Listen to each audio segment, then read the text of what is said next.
Hi అండి అందరికీ. మా ఇంట్లో అయితే మామిడికాయ పచ్చడి పెడుతున్నాం. ఇదైతే ఇప్పుడు వీడియో కాదు, కొద్దిగా టైం పట్టింది ఎడిట్ చేసి పెట్టేసరికలా. నాకు ఒక విషయం అర్థం కాదు, మనం పుట్టంగానే నడుస్తామా, మాట్లాడతామా?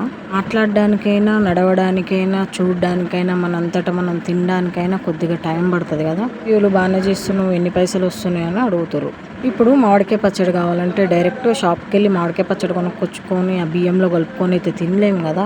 దానికి కూడా ఒక ప్రాసెస్ ఉంటుంది, ఒక పద్ధతి ఉంటుంది. లైన్ వైజ్గా ఆ ప్రాసెస్ అంతా చేసిన తర్వాతకే మనకు ఆ టేస్టీ పచ్చడి రెడీ అవుతుంది. అట్లనే మేము తీసే వీడియోస్కి కూడా సబ్స్క్రైబర్స్ పెరగాలి, వ్యూస్ రావాలి, వాచ్ అవర్స్ రావాలి, మానిటైజేషన్ కావాలి, తర్వాతకి అమౌంట్ వస్తాయి. ఇంకొక విషయం, అమౌంట్ కూడా డైలీ నెల వస్తాయని అయితే నేను చెప్పాను. ఎందుకంటే మనం తీసే వీడియోస్ని బట్టి, దానికి వచ్చే వ్యూస్ని బట్టి, దానికి వచ్చే వాచ్ అవర్స్ని బట్టి అవి వస్తుంటాయి డాలర్స్ లెక్క. 2 సంవత్సరాలు ఆగినాం, ఇంకొక 2 సంవత్సరాలు ఆగినా పర్లేదు కానీ గట్టిగా కొట్టే చూపిస్తాను నేనైతే. మాటలకు ఏముందండి, ఎవరైనా మాట్లాడలేస్తారు. అది మనం సాధించి చూపిస్తేనే కదా మనం ఏందనేది నిరూపించేది. డైలీ కష్టపడుతూనే ఉంటాం. డైలీ వీడియోస్ ఏం తీయాలి, ఎట్లా పోస్ట్ చేయాలి, ఎట్లా ఎడిట్ చేయాలని ఆలోచిస్తూనే ఉంటాం. ఒకప్పుడు యూట్యూబ్ అయితే ఎప్పుడో మానిటైజేషన్ అయ్యేదండి. ఇప్పుడు అన్నీ మారింది, ప్రాసెస్ మొత్తం మారింది, కండిషన్స్ పెరిగినాయి. కొంతమంది ఒకళ్ళ వీడియోలను తీసుకొని వాళ్ళు ఎడిట్ చేసుకొని వాళ్ళే అని పెట్టుకుంటారు కదా, వాళ్ళకైతే తొందర మానిటైజేషన్ అవుతుందని సొంతంగా కంటెంట్ పెట్టుకొని సొంతంగా కష్టపడి సొంతంగా వీడియోస్ చేసే వాళ్ళకి కొద్దిగా టైం పడుతుంది. ఫస్ట్ మనం ఆలోచించే పద్ధతి మారితేనే మనం మారుతామండి. లేకపోతే మనం అందరం ఇట్లనే ఉంటాం. ఫస్ట్ మన వాళ్ళు మారాలి, మన ఇంట్లో వాళ్ళు మారాలి, తర్వాతకే బయట వాళ్ళు మారుతారు. ఫస్ట్ మన ఇంట్లోనే మనం ఎగతాళి చేస్తుంటే ఎట్లా చెప్పండి. నాకైతే కోపం ఎక్కువ వస్తుందండి. కోపం ఎక్కువ ఉంటుంది, ముక్కు మీదే కోపం అంటారు కదా, అట్లా ఉంటుంది నాకు. ఎవరన్నా ఏమన్నా చిన్న మాట అన్నా కూడా నాకు కోపం వచ్చేస్తుంది అన్నమాట. పోతే అదేంటంటే నేను బయటికి ఒపీనియన్ బయటికి చెప్పను, అంతేగాని నాకైతే కోపం వస్తుంది. మీరు అనుకోవచ్చు చిన్న వాటికి కోప్పడాలా, చిన్న మాటకి కోప్పడాలా అని. నేనైతే ఎవరినైనా చిన్న మాట అనను, నేను పడను. అది ఎట్లుంటుంది అంటే, నేను నీకు పెట్టను, నువ్వు నాకు పెట్టొద్దు, నాది నేను తింటా, నువ్వు తిను అన్నట్టు ఉంటుంది. నేను ఇదంతా మీకు మాట వరుసకు చెప్తున్నా అంటే నా గురించి మీకు తెలియాలి కాదు కాబట్టి చెప్తున్నా. ఆలోచించే విధానం, నేను ఆలోచించే పద్ధతి ఇప్పుడు నా వీడియోస్ ఫాలో అయ్యే వాళ్ళకైతే అర్థమవుతుంది.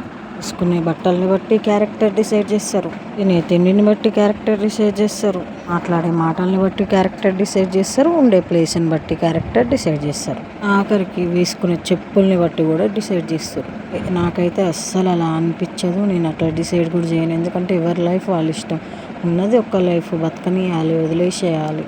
అట్లని గాలికి తిరగమని కాదు నేను అనేది. ఏంటంటే ఇప్పుడు మన చుట్టుపక్కల వాళ్ళని మనం ఊరికే వాళ్ళని కళ్ళలో పెట్టుకోకుండా, వాళ్ళు ఏం చేస్తారు, వాళ్ళు ఏం తింటారు, వాళ్ళు ఏం చూస్తారు అని వాళ్ళ గురించి ఆలోచించకుండా నీ లైఫ్ గురించి కూడా నువ్వు ఆలోచించు. నువ్వు ఎట్లా బతకాలో ఆలోచించు, నువ్వు ఎట్లా బాగుపడాలో ఆలోచించు. 1000 రూపాయలైనా సరే రూపాయి కాంచి స్టార్ట్ అవుతుంది. మాకు 10 రూపాయలు వచ్చినా చాలు లాభం అని మేము చిన్న చిన్న బిజినెస్లు వీడియోస్ చేసుకుంటూ పోతున్నాం. అంతే తప్పించి దిగజారిపోవడం కాదు. అది దిగజారిపోవడం అనరు, అది బతకడం నేర్చుకోవడం అనరు.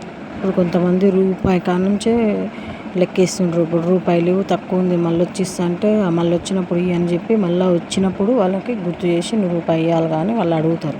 ఎందుకంటే ఆ రూపాయి విలువ వాళ్ళకి తెలుసు కాబట్టి. రూపాయి విలువ తెలియని వాడు పైసలు సంపాదించడానికి అర్హులే కాదు. ఏదో లక్షలల్లో వేలల్లో లాభం వస్తుంది చేస్తున్నాం అని కాకుండా రూపాయి లాభం వచ్చినా చాలు, మనం చేసే పని కరెక్ట్ అయి ఉంటే చాలు అని ఆలోచించాలి. ఫైనల్గా నేను చెప్పేది ఒకటే, ఏంటంటే వాళ్ళు ఏమనుకుంటారు, వీళ్ళు ఏమనుకుంటారు, వాళ్ళు ఎట్లా చూస్తారు, వీళ్ళు ఎట్లా చూస్తారో అని నీ లైఫ్ నువ్వైతే మార్చుకో. అనేవాళ్ళు అంటూనే ఉంటారు, చూసేవాళ్ళు చూస్తూనే ఉంటారు. రేపటి రోజున నువ్వు ఎదిగినాక నీ ఎదుగుదల చూసి వాళ్ళు చెప్పిన కదా ఆ రోజు నేను వాడు బాగుపడతాడని అని అంటారు. ఒకవేళ బాగుపడకపోతే చెప్పిన కదా వాడు ఎప్పుడు బాగుపడ్డాని అని వాళ్ళే అంటారు. 2 తలల పాములే నయం వాళ్ళకంటే. కాబట్టి వాళ్ళని పట్టించుకోకుండా నీకు మనసుకు నచ్చింది తప్పు చేయకుండా నువ్వే చేసుకో. చెప్పిన వాళ్ళందరూ తిండి పెట్టారు కదండి. ఇప్పుడు నేను ఇన్ని మాటలు చెప్పినా మీకు ఏమైనా తిండి పెడతానా? పెట్టాను. ఏంటంటే మంచి చెప్తే తప్పేముంది అన్నట్టు ఆ విధంగా నేను చెప్తున్నా తప్పించి చెప్పిన వాళ్ళందరూ అయితే తిండి పెట్టారు. ఇప్పుడు ఇదంతా ఎందుకు కానీ ఫైనల్గా మామిడికాయ పచ్చడి అయితే రెడీ అయిపోయింది. నాకైతే ఇట్లా పచ్చడి కలిపినాక అన్నం కలుపుకొని తినడం అంటే ఇష్టం. మీలో ఎంతమందికి ఇష్టమో చెప్పండి.